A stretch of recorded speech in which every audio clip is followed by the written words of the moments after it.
As the town of Plymouth plans to open a recovery center sometime in the upcoming summer in response to the opioid epidemic, the Spire hosted a community-wide meeting to address questions regarding addiction and its treatment.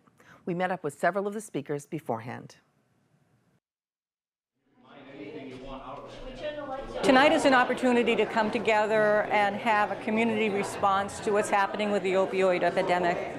And one of the things that's happened in Massachusetts is we've begun to have what are called recovery support centers, and there are 10 of them in Massachusetts. Gandera has 3.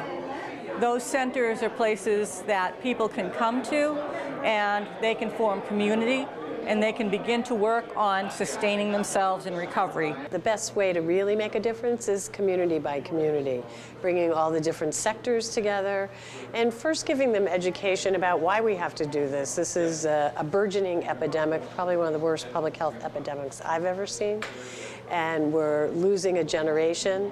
And in order to stop that, we need to come together and provide access to treatment and then long-term recovery support. We need to educate people that this is a disease.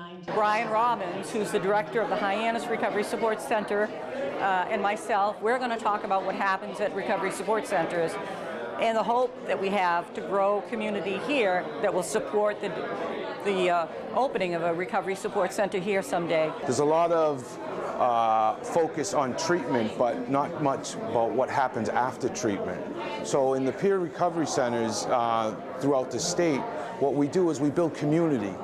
We build a safe place, a safe environment for people who are seeking recovery, in recovery, or affected by substance use. So that includes the families. This isn't about bad people making bad choices, that when someone becomes addicted to drugs, their brain has been changed. It's changed permanently.